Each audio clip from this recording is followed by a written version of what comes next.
देश के प्रधानमंत्री चमचों के सामने इंटरव्यू में खुल के कहते हैं मैं बायोलॉजिकल नहीं हूं, मैं बायोलॉजिकल नहीं हूं। मुझे पर लाशों की ढेर पड़ी हैं गंगा में, यहां पे यमुना पार हजारों लोग अस्पतालों के सामने, अंदर नहीं सामने लेटकर आखिरी सांस तोड़ रहे हैं। जिनको परमात्मा ने भेजा है वो आके कहते हैं भाई और बहनों मोबाइल फोन की लाइट जला दो। फिर युवा कहते हैं भैया हमें रोजगार दीजिए। जिसको परमात्मा ने भेजा है वो कहते हैं भैया एक काम करो, ये जो नालियां होती है ना इसमें गैस होती है, एक पाइप लो उसको नाली में डालो, पाइप में से गैस निकलेगी, गैस में आग लगाओ और पकौड़े बनाओ। भैया परमात्मा जी आपने कैसा आदमी भेज दिया। अजीब सी बात यह है कि ये सिर्फ 22 लोगों के लिए काम करते हैं, अदानी जी के लिए, अंबानी जी के लिए, वो जो भी चाहते हैं 2 मिनट में मोदी जी कर देते हैं। और गरीब जनता 24 घंटा हाथ जोड़ के कर्जा माफी मांगे, सड़क मांगे, अस्पताल मांगे, शिक्षा मांगे, नरेंद्र मोदी बस देखते रहते हैं। राहुल गांधी इंडिया गठबंधन, मैं कहूंगा लड़ेंगे जीतेंगे, लड़ेंगे लड़ेंगे। मैं अनुरोध करूंगा हमारे अध्यक्ष माननीय श्री देवेंद्र यादव जी से, हमारे अखिल भारतीय कांग्रेस कमेटी के सम्मानित महासचिव और यहाँ के ऑब्जर्वर भाई सचिन पायलट जी से, डॉक्टर कन्हैया कुमार जी से, आदरणीय श्री केसी वेणुगोपाल जी से,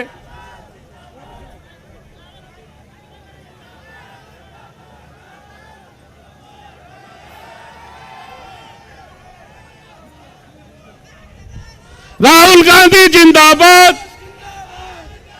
श्री राहुल गांधी जिंदाबाद, श्री राहुल गांधी जिंदाबाद। सोनिया गांधी, सोनिया गांधी। सबका स्वागत और अभिनंदन स्वीकार करते हुए आदरणीय श्री राहुल गांधी जी आपके बीच पहुंचे हैं। हम सब उनका स्वागत और अभिनंदन करने के लिए उत्साहपूर्वक, उमंगपूर्वक यहाँ इस भीषण गर्मी में आप इंतजार कर रहे थे। अब आदरणीय श्री राहुल गांधी जी आपके बीच पहुंच गए। मैं आदरणीय देवेंद्र यादव जी से अनुरोध करूंगा कि दिल्ली कांग्रेस के सदर के नाते एक शेर के माध्यम से देवेंद्र जी ने जिस तरह से पिछले दिनों इस कांग्रेस पार्टी को उठाया है दिल्ली में कि तू शाहीन है परवाज तेरे वास्ते आसमां और भी है और भी है और भी है। ऐसे श्री देवेंद्र यादव जी आप सबको स्वागत भाषण आदरणीय राहुल जी का, और आप सबको अपना संबोधन देंगे देवेंद्र यादव। धन्यवाद अनिल जी। एक बार साथियों जोरदार नारे के साथ माननीय राहुल गांधी जी का हम सब स्वागत करेंगे। कांग्रेस पार्टी, दोनों हाथ खड़ा करके बता दीजिए नॉर्थ ईस्ट की ये जनता ने कन्हैया जी को कितना प्यार और आशीर्वाद दिया है। कांग्रेस पार्टी, श्री राहुल गांधी, श्रीमती सोनिया गांधी। बहुत बहुत धन्यवाद साथियों। जैसा कि आप जानते हैं लोकतंत्र को बचाने की इस लड़ाई की न्याय योद्धा माननीय राहुल गांधी जी, जिन्होंने 4000 किलोमीटर की भारत जोड़ो यात्रा का आयोजन किया, विभिन्न लोगों से मुलाकात की, विभिन्न जो हमारे वर्ग हैं उनसे मुलाकात की, बात की, चर्चा की, और उसके पश्चात जो न्याय पत्र के रूप में कांग्रेस का न्याय पत्र लोगों के बीच में दिया है, मैं उसके लिए माननीय राहुल गांधी जी का धन्यवाद करना चाहता हूं। आप सबसे उम्मीद करता हूं कि जिस प्रकार से भाई कन्हैया जी को आशीर्वाद आप लोगों ने दिया है, भाई कन्हैया जी को इस क्षेत्र की नुमाइंदगी के लिए जो प्यार और आशीर्वाद दिया है, मुझे उम्मीद है 25 तारीख अब दूर नहीं है और आपकी मेहनत रंग लाएगी। इस बात का वादा हम सब माननीय राहुल गांधी जी से करते हैं। आप लोग तैयार हैं? आप लोग तैयार हैं? कांग्रेस पार्टी लाएंगे। 25 मई को भाजपा को भगा देंगे। 25 मई भाजपा गई। 25 मई 25 मई मैं ज्यादा देर नहीं लूंगा क्योंकि बहुत गर्मी है। आप बहुत समय से यहां पर उपस्थित हैं, मुझे प्यार और आशीर्वाद दिया है। भाई कन्हैया जी को आपका आशीर्वाद मिला है और इस मंच पर भाई सचिन जी लगातार आपके लिए, आपके सेवा में पिछले 15 दिन से लगे हैं। माननीय केसी वेणुगोपाल जी लगातार चर्चा करते रहे किस तरीके से हमारा ये कैंपेन आगे बढ़ रहा है। आपने मजबूती के साथ इस कैंपेन को आगे बढ़ाया है और उम्मीद करता हूं 25 को आप लोग 2 नंबर बटन पर दबाकर कांग्रेस के भाई कन्हैया जी को जिताने का काम करेंगे। आमंत्रित करता हूं भाई कन्हैया कुमार जी को कि वो आए, क्योंकि आपको भी सुनना चाहते हैं हमारे लोग। और उसके तुरंत बाद माननीय राहुल गांधी जी। भाई कन्हैया जी प्लीज कम।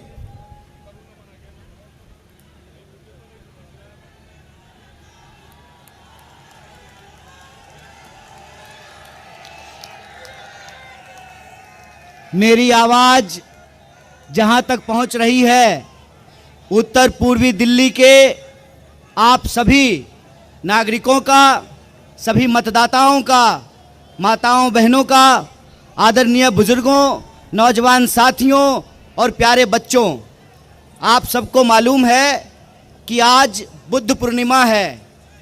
आज पूरा देश, पूरी दुनिया तथागत बुद्ध की जयंती मना रही है और तथागत बुद्ध सत्य और अहिंसा के सिद्धांत को मानते थे। और यहाँ पर मंच पर राष्ट्रपिता बापू की तस्वीर लगी है। बापू भी सत्य और अहिंसा के रास्ते पे चलकर इस देश को आज़ादी दिलाई। तो इस मंच से हम सत्य और अहिंसा के सिद्धांत को, उस रास्ते पर चलने के संकल्प को दोहराते हैं। और आप सब लोग, उत्तर पूर्वी दिल्ली की जनता ने जिस तरीके से प्यार दिया है, माँओं ने अपने आंचल से पसीना पोंछा, बुजुर्गों ने सर ठोक कर आशीर्वाद दिया, नौजवान साथियों ने हाथ मिलाकर कहा कि भैया इस बार हम लोग दिल्ली बदलेंगे। तो मैं आप तमाम लोग जो बदलाव का संकल्प लिए हैं, आपका हार्दिक अभिनंदन करता हूं, आपका इस्तकबाल करता हूं और आप सबको दिल की गहराइयों से आभार व्यक्त करता हूं, आपको धन्यवाद कहता हूं। और बिना किसी देरी के यहाँ जो सम्मानित मंच है, मंच पर उपस्थित हमारी पार्टी के पूर्व अध्यक्ष श्री राहुल गांधी जी, हमारे पार्टी के महासचिव केसी वेणुगोपाल जी और एआईसीसी की तरफ से ऑब्जर्वर लगाए गए पूर्व मंत्री, पूर्व सांसद और जनरल सेक्रेटरी बड़े भाई सचिन पायलट जी, दिल्ली प्रदेश कांग्रेस कमेटी के अध्यक्ष देवेंद्र यादव जी, पूर्व अध्यक्ष अनिल चौधरी जी, हमारे बुजुर्ग और आदरणीय नेता चोपड़ा जी और दूसरी जगहों से भी मौजूदा विधायक भाई जिग्नेश मेवानी हमारे क्रांतिकारी दोस्त हैं। ये बहुत अच्छा संयोग है कि आज बुद्ध पूर्णिमा है, हम दोनों भाई चलेंगे बुद्ध विहार में भगवान बुद्ध की जयंती मनाने के लिए। मंच पर उपस्थित केरल से हमारे सांसद आईबी हेडन जी और आम आदमी पार्टी के हमारे एमएलए राजेंद्र पाल गौतम जी, आम आदमी पार्टी के हमारे दोनों पार्षद, पूर्व विधायक और तमाम जो लोग यहाँ मौजूद हैं, हमारे कई पूर्व विधायक, पूर्व मंत्री मंच पर उपस्थित हैं। मैं आप सबको, सम्मानित मंच को इकट्ठे प्रणाम करता हूँ, आप सबको नमस्कार करता हूँ। मैं आप सबका नाम बारी बारी से नहीं ले रहा हूँ, लेकिन 10 दिन के चुनाव में ना सिर्फ मुझे आपका नाम याद हो गया है, आपका काम भी याद हो गया है, आपका जज्बा भी याद हो गया है। आप सबको मैं नमस्कार करता हूँ, आपको आभार व्यक्त करता हूँ। और बिना किसी देरी के मैं आपसे सिर्फ 3 बात कहना चाहता हूँ। पहली बात कि इसमें कोई शक संदेह नहीं है कि इस देश को बचाने के लिए, संविधान की रक्षा करने के लिए, हमारे देश की जो लोकतांत्रिक परंपरा है उसको बचाने के लिए कांग्रेस पार्टी ने और तमाम पार्टियों ने मिलकर के इंडिया अलायंस बनाया है। दिल्ली में कांग्रेस पार्टी की ओर से, आम आदमी पार्टी की ओर से और इंडिया अलायंस की ओर से मैं उत्तर पूर्वी दिल्ली का प्रत्याशी हूँ। इस संबंध में मैं आप सबसे एक बात कहना चाहता हूं।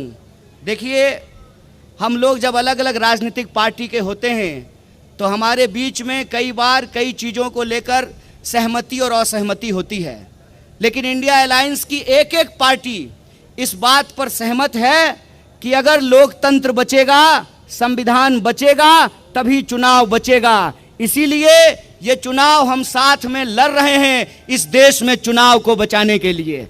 ये चुनाव हम साथ में लड़ रहे हैं इस देश के संविधान की रक्षा करने के लिए।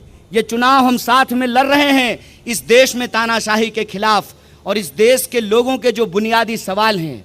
उत्तर पूर्वी दिल्ली के लोग हैं आप लोग, आप बताइए, 10 साल से माननीय सांसद हैं यहाँ पर भाजपा के।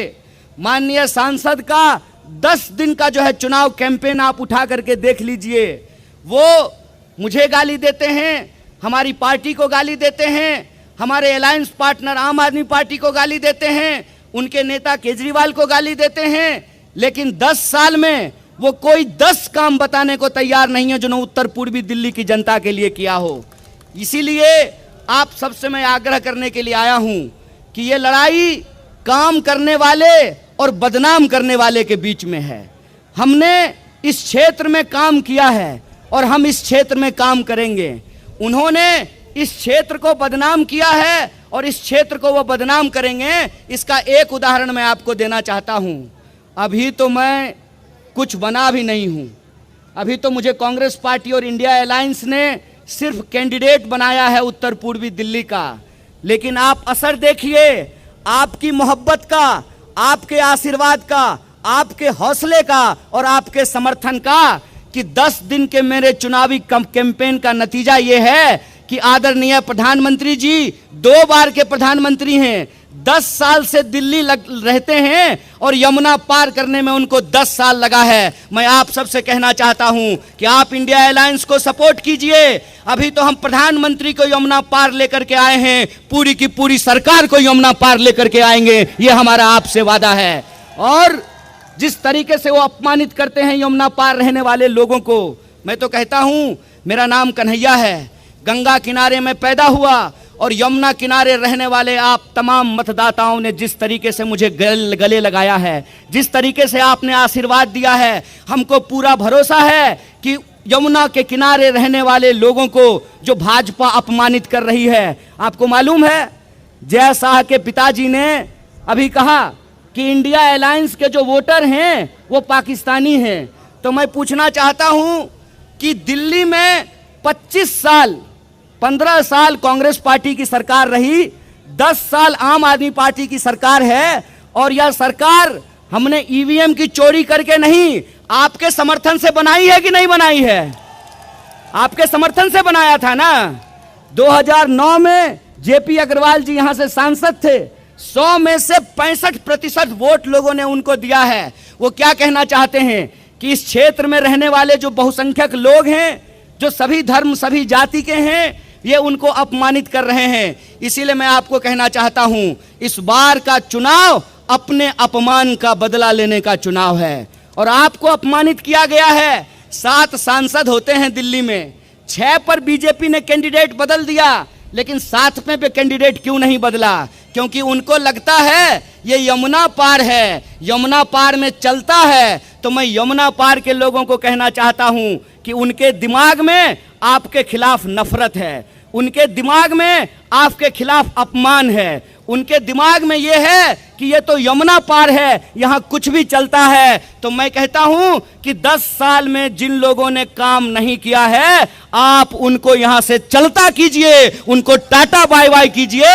ये वो वक्त आ गया है और हम आपसे वोट मांग रहे हैं बीजेपी को गालियां देकर नहीं, क्योंकि हमारी समझदारी यह है कि भाजपा मुझे गाली देती है, इससे आपका नाली बनने वाला नहीं है। बोलिए, मुझे गाली देने से नाली बनेगा?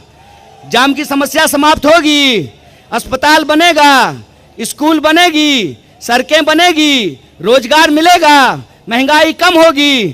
गाली देने से काम नहीं होता है, काम करने के लिए सोच होना चाहिए, विजन होना चाहिए। और आप तमाम लोगों के समर्थन से हमने उत्तर पूर्वी दिल्ली के लिए न्याय पत्र तैयार किया है। आपको न्याय पत्र मिला है ना? आपके क्षेत्र की समस्याएं उसमें हैं। आप अगर समर्थन करेंगे तो इंडिया अलायंस के तमाम लोग यहां मौजूद हैं, कांग्रेस पार्टी यहां मौजूद है। कांग्रेस पार्टी ने वादा किया है कि हम महिलाओं के लिए न्याय करेंगे, युवाओं के लिए न्याय करेंगे, किसानों के लिए न्याय करेंगे, श्रमिकों के लिए न्याय करेंगे और भागीदारी का न्याय लेकर के आएंगे। इसीलिए हम तमाम अपनी माताओं बहनों से कहते हैं, माताएं बहनें, कांग्रेस पार्टी महालक्ष्मी योजना लेकर के आ रही है। गरीब महिलाओं को, उनके परिवार के एक सदस्य को महिला के खाते में 8,500 रुपया हम लेकर के आएंगे। इसीलिए आप सबसे कहते हैं कि जिस तरीके से आपने प्यार किया है, जिस तरीके से आपने गला लगाया है, जिस तरीके से बीजेपी के झूठ को आपने पर्दाफाश किया है, जिस तरीके से सांसद को पकड़ पकड़ करके बोला है कि कन्हैया को गाली देना बंद करो, ये बताओ कि हमारा नाली क्यों नहीं बन रहा है, हमारी सड़क क्यों नहीं बन रही है। ये आपके आशीर्वाद का असर है कि अब जो है वो काम की बात करने लग रहे हैं और हाथ जोड़ करके आपसे 4 महीना मांग रहे हैं। मैं कहता हूं कि आपने 10 दिन में जो प्यार दिया है उस प्यार को बनाए रखिए। हम जानते हैं कि गर्मी बहुत है, बहुत ज़्यादा गर्मी है और इस गर्मी में भी इतनी भरी तादाद में आप यहाँ आए हैं। आपसे मैं आग्रह करता हूँ कि आने वाली 25 तारीख को एक दिन की गर्मी बर्दाश्त करनी है ताकि महंगाई हमको झेलना ना पड़े। एक दिन की गर्मी बर्दाश्त करनी है ताकि हमको बेकारी ना झेलना पड़े। एक दिन की गर्मी बर्दाश्त करनी है ताकि इस क्षेत्र में जो प्रगति रुकी हुई है उसको हमको बर्दाश्त नहीं करना पड़े। बोलिए, करेंगे कि नहीं करेंगे? 25 तारीख को घरों से निकलेंगे और इस बार बदलाव के लिए मतदान करेंगे तो न्याय के लिए लड़ेगी दिल्ली और हमको पूरा भरोसा है जीतेगी दिल्ली। इन्हीं शब्दों के साथ आप तमाम लोगों का शुक्रिया अदा करते हुए, धन्यवाद कहते हुए अपनी बात को खत्म करता हूं। और हमारे साथ आवाज लगाइए, आवाज दो, आवाज दो, लड़ेंगे। जय हिंद, जय हिंद, जय भीम, जय भारत। दोस्तों,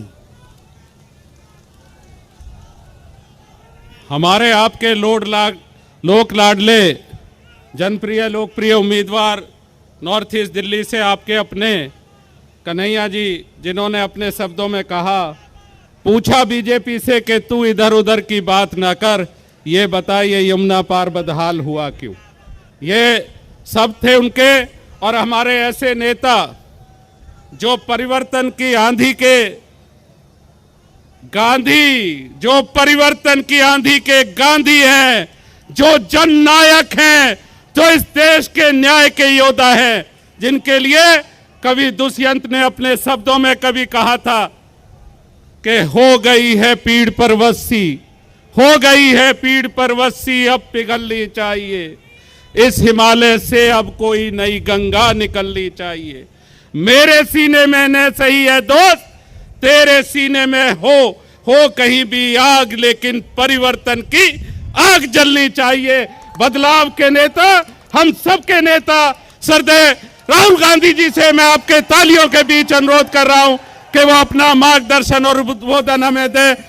राहुल गांधी, राहुल गांधी, इंडिया गठबंधन, कांग्रेस पार्टी, कांग्रेस पार्टी, श्री राहुल गांधी, श्री राहुल गांधी।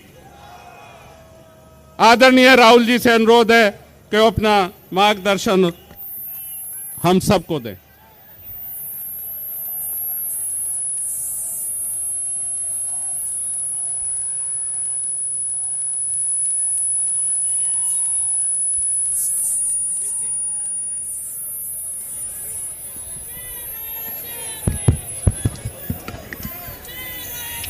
केसी वेणुगोपाल जी, दीपक बाबरिया जी, सचिन पायलट जी, देवेंद्र यादव जी, सुभाष चोपड़ा जी, अनिल चौधरी जी, राजेंद्र पाल गौतम जी, वरुण चौधरी जी, हमारे कैंडिडेट कन्हैया कुमार जी स्टेज पे,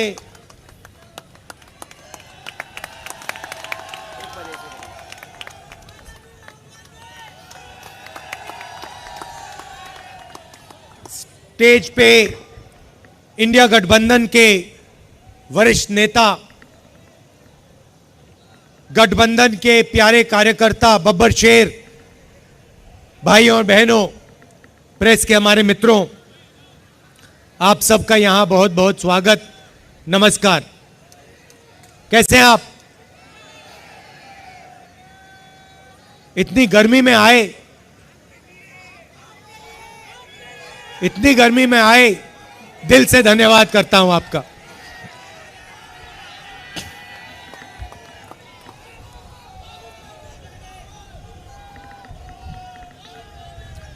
भाइयों और बहनों, लड़ाई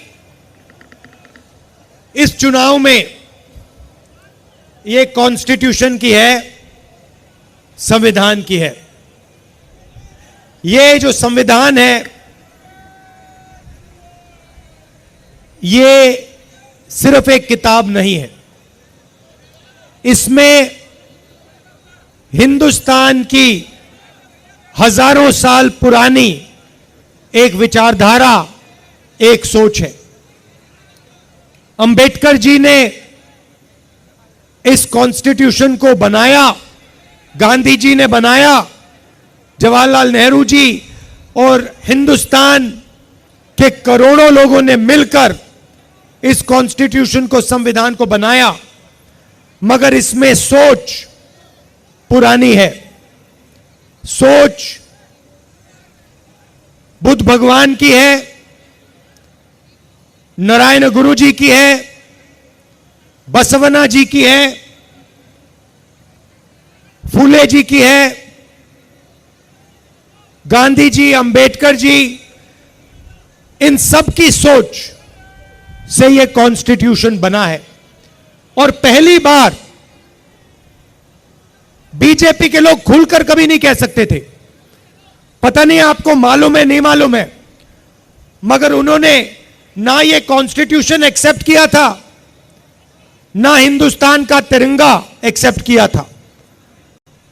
तो पहले ये कहते नहीं थे, चुप रहते थे और सोचते थे कि किसी ना किसी दिन हम अंबेडकर जी की सोच, बुद्ध भगवान की सोच, गांधी जी की सोच को फाड़ के फेंक दें, मगर खुलकर कभी नहीं कह पाते थे। इस बार पहली बार इनके नेताओं ने खुलकर कहा है कि अगर हमारी सरकार आ गई तो हम अंबेडकर जी के कॉन्स्टिट्यूशन को रद्द कर देंगे, बदल देंगे, फाड़ के फेंक देंगे। और मैं बीजेपी और आरएसएस के लोगों से कहना चाहता हूं, आप सपने मत देखिए, आपकी बस की नहीं है, आप ये काम कर नहीं सकते हो, क्योंकि आपके सामने हिंदुस्तान के करोड़ों लोग खड़े हैं, कांग्रेस पार्टी खड़ी है, और आपने करने की कोशिश भी की तो फिर देखो क्या होता है।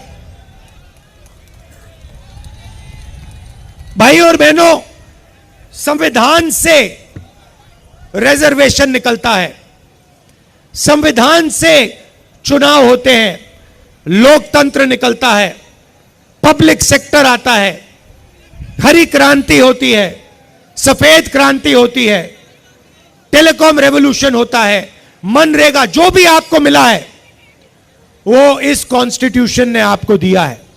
और ये हिंदुस्तान के गरीब लोगों की मेहनत से बना है, इसीलिए इसको हम कभी नहीं मिटने देंगे। ये रिजर्वेशन को मिटाने की बात करते हैं, मोहन भागवत जी का वीडियो आया था, उसमें कहते हैं कि रिजर्वेशन से देश को नुकसान होता है। हमने अपने मैनिफेस्टो में साफ कह दिया है कि ये जो 50% की लिमिट है, इसको हम हटा देंगे, रिजर्वेशन को हम 50% से भी आगे बढ़ाने जा रहे हैं। मैडम, आपका नाम क्या है? हाँ, इंदिरा, इंदिरा फेलो। तो इंदिरा जी, इंदिरा फेलो, जस्टिन, ये यहां जो पुरुष हैं, इनको मैं एक बात बताना चाहता हूं। आजकल 21वीं सदी में आप सब काम करते हो, आप जॉब करती हो, लोग मजदूरी करते हैं, कॉल सेंटर में कोई काम करता है, उबर चलाते हैं। 8-10 घंटे स्त्री और पुरुष दोनों घर से बाहर काम करते हैं, मगर फिर शाम को घर आते हैं लोग और महिलाएं 8 घंटे और काम करती हैं। सही बात? अगर हिंदुस्तान के पुरुष 8 घंटा काम करते हैं, हिंदुस्तान की महिलाएं 16 घंटा काम करती हैं। देखिए, पुरुष बिल्कुल चुप हो गए, आपको बात अच्छी नहीं लगी, मुझे सच्चाई है। इसीलिए हम आपके बैंक अकाउंट में साल का 1 लाख रुपया डालने जा रहे हैं, करोड़ों महिलाओं को लाखपति बनाने जा रहे हैं, करोड़ों खटाखट। अच्छा, आपने सुना होगा आजकल जो भी मोदी जी से बुलवाना बुलवा लो। हमने खटाखट शुरू किया, उन्होंने अपने भाषण में खटाखट शुरू कर दिया। हमने उनसे कहा कि भैया एक बार अदानी अंबानी का नाम ले लीजिए। 2 दिन बाद मोदी जी अदानी अंबानी का नाम लेते हैं। तो जो भी आपका मन चाहता है, आप मुझे कह दो कि भैया मोदी जी से यह बुलवाना है, कांग्रेस पार्टी के बब्बर शेर बुलवा देंगे 2 मिनट में।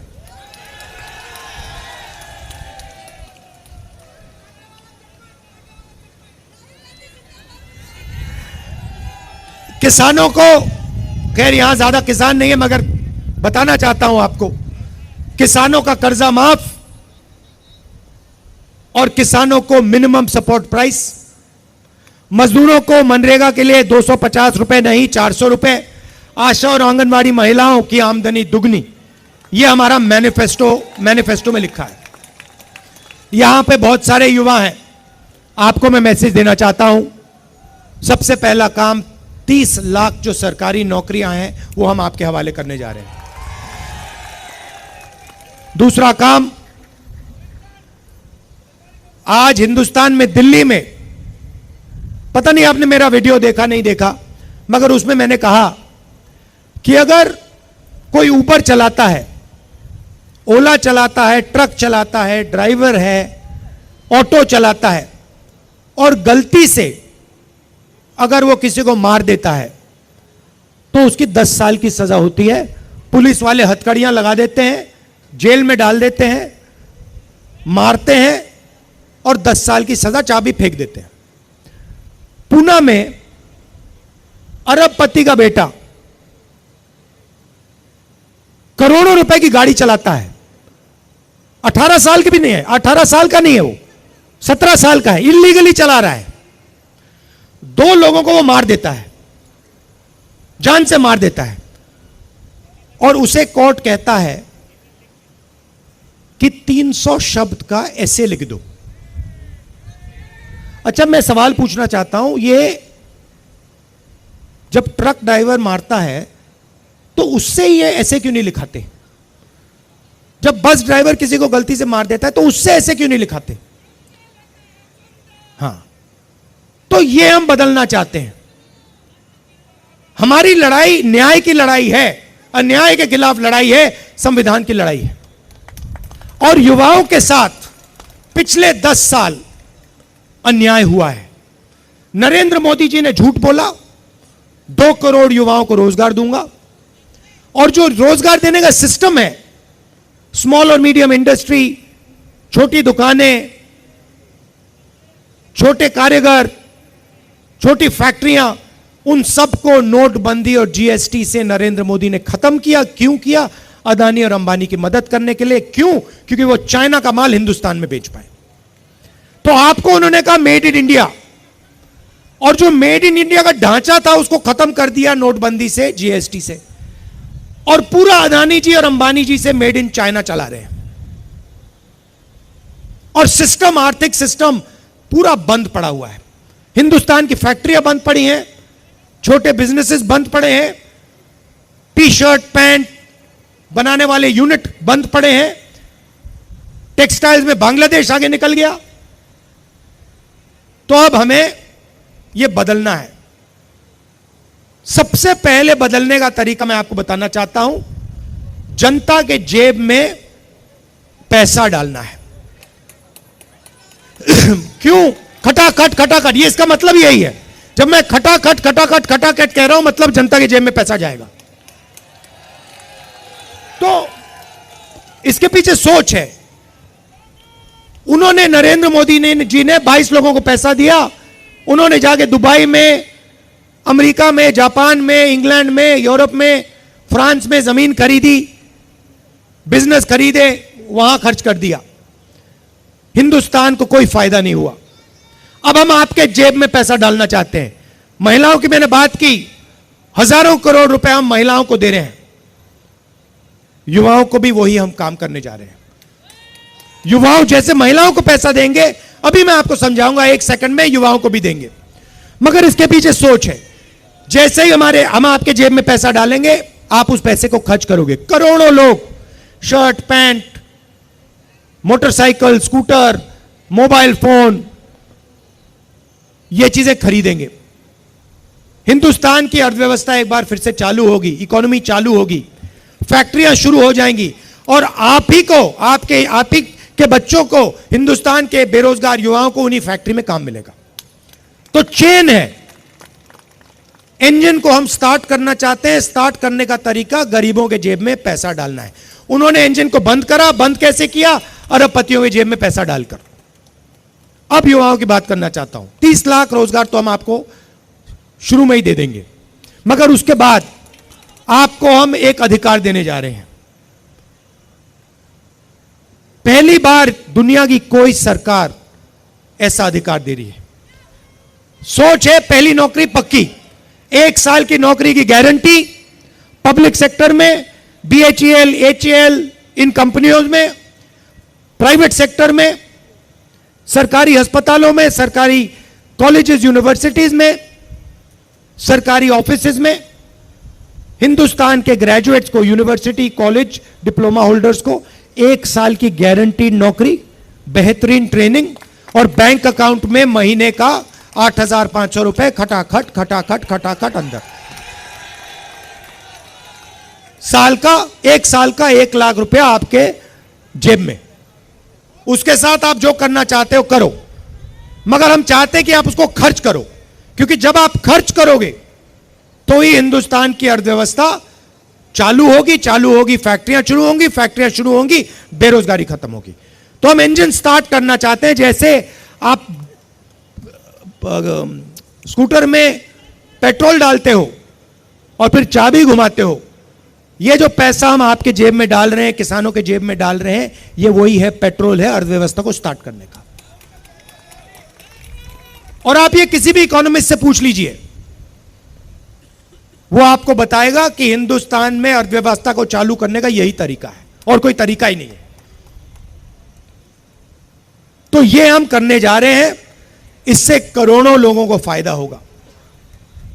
भाई और बहनों, अंत में ये विचारधारा की लड़ाई है।